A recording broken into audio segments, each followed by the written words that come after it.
Hello and welcome to Angleton Independent School District Skyward Basics presentation.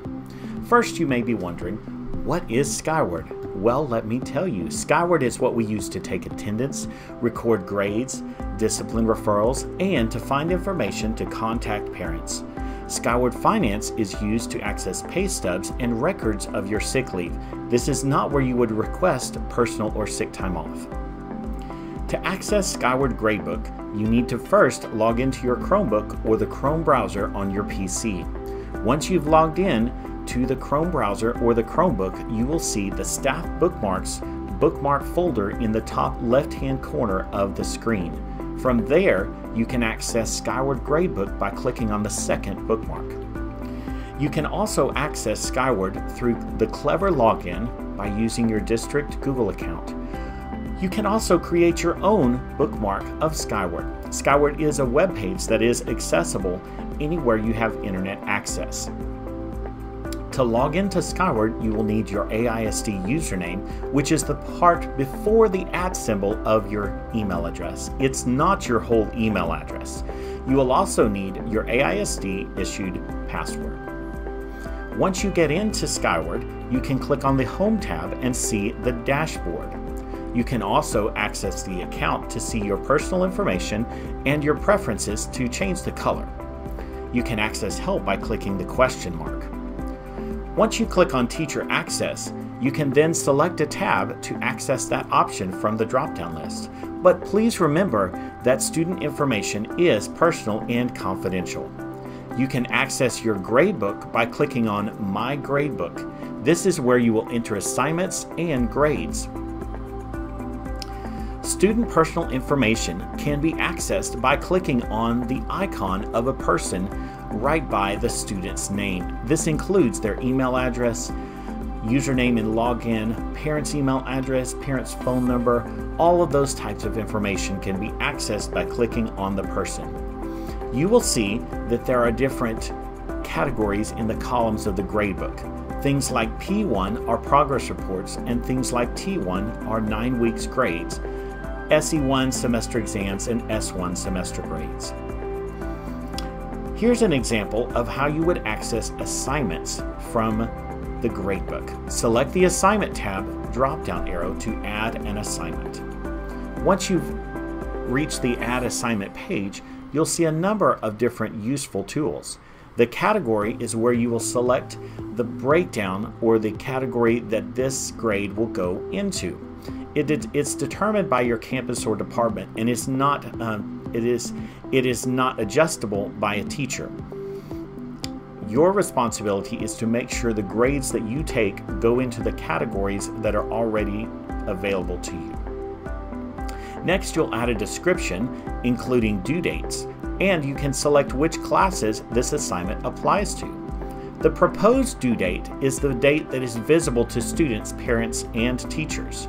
The actual due date is the one that will trigger automated emails to notices for parents. It's a good idea to make your actual due date about a week after the proposed due date to give yourself time to enter the grades. Otherwise, when the due date passes, parents will receive an email saying their student has not turned in the assignment, when in fact they may have turned it in, but you have not put in the grades yet. You typically have a week to enter grades, so it's a good practice to set your actual due date a week after the proposed due date. The only time this can be an issue is when there's a reporting period for progress reports or report cards. You do need to make sure that the actual due date is within the grading window. Finally, you can select Save and Back to go back to the gradebook. Or you can select Save and Score to add the grades directly if you already have the graded assignments. Here's the gradebook with the new assignment included. You can see that it's the red column where it says Test 827. To edit, copy, clone, or delete the assignment, simply click on the name. To add a grade, click by the asterisk in a row for a specific student. Underlined items in the gradebook are usually links to other screens. If you would like to score directly onto the assignment, you can get this window, and this is what you get when you select Save and Score. You can enter grades in the score column. You can navigate with the arrow keys or by typing the first letter of the last name. There are special codes that you can put in instead of a grade, things like late, absent, missing, no count. To access the attendance, you'll need to click on the Post Daily Attendance from the Teacher Access menu. Remember, student information is confidential. Once you've accessed the Post Daily Attendance and a specific class, you'll have options to mark a student absent, tardy, present, or no-show.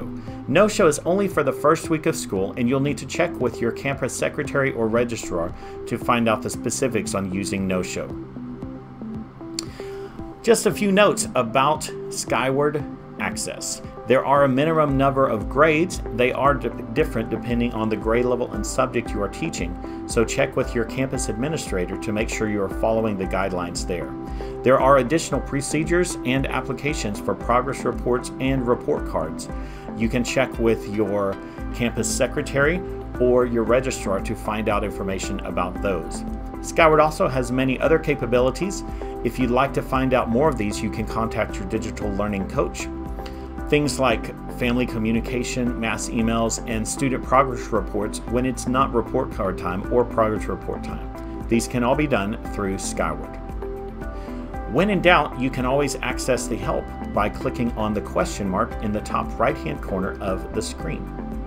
Once you do that, you'll need to click on Skyward Documentation, and then you'll access this screen where you can access an array of different topics that are addressed. There is a summary on the left-hand side of the screen, and you can search or look at the index or check out the menu there. Skyward Employee Access is what you can use to access your pay stubs and records of your sick leave. First of all, we need to get there, and to get there, you can go to the Staff page, hover over the word Staff, and then click on Skyward Finance. Or you can simply go to Clever and click on Skyward All Access. It's important to remember that Skyward All Access is the same thing as Skyward Finance. When you log in, use your username that you used to log in to Skyward Gradebook. If you are unable to log in, you may need to contact the help desk to get your password reset. Once you are in Skyward Employee Access, the main dashboard looks like this. You can click on the employee information and find your check history, check estimator, W-2, W-4 information, all of those types of things, or your personal information to find out your salary history, different things like that, including your sick leave and personal leave. Thank you for watching Skyward Basics. Have a great day.